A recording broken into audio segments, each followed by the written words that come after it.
नमस्कार दोस्तों, भोजपुरी इंडस्ट्री के दो सुपरस्टार पवन सिंह और खेसारी लाल यादव एक तरफ पवन सिंह हिट गाने लाने में व्यस्त हैं, तो वहीं पर खेसारी लाल यादव विवाद करने में और किसी दूसरे के गाना चोरी करके गाने में व्यस्त हैं।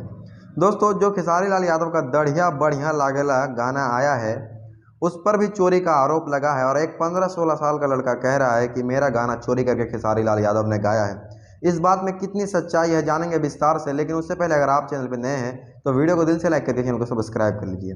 देखो दोस्त, खेसारी लाल यादव का जो गाना आया है दढ़िया बढ़िया लागेला, ये सॉन्ग वाकई में एक छोटे से लड़के ने गाया था, लेकिन उसका गाना उतना भी ज़्यादा व्यू गेन नहीं कर पाया था और फ्लॉप हो गया था, जिसके कारण से उसके राइटर ने, उसके जो भी डायरेक्टर था, उन्होंने ये फैसला लिया कि खेसारी लाल यादव से इस गाने को गवाया जाए, क्योंकि उस लड़के ने गाया, उस लड़के का जो कमाई था उन्होंने किया और उनका जो भी नाम होना था हो गया था। उसके बाद खेसारी लाल यादव ने इस गाने को गाया है, तो हम खेसारी लाल यादव को चोर भी नहीं कह सकते हैं। और अगर देखा जाए तो वो लड़का सीधा सीधा आरोप लगा रहा है कि मेरा गाना चोरी करके गाया है, लेकिन इस बार खेसारी लाल यादव ने चोरी नहीं किया है। वो गाना के जो मालिक है, जिन्होंने उस गाने को लिखा है, उन्होंने खेसारी लाल यादव से इस गाने को इसीलिए गवाया है क्योंकि उस गाने पे उतना ज़्यादा व्यू नहीं गया था, उतना ज़्यादा फेमस नहीं हुआ था जितना होना चाहिए था।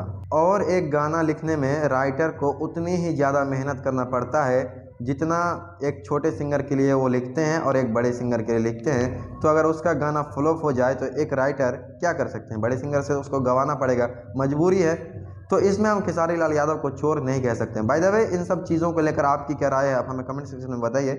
मिलेंगे किसी इंटरेस्टिंग वीडियो के साथ, तब तक के लिए जय हिंद।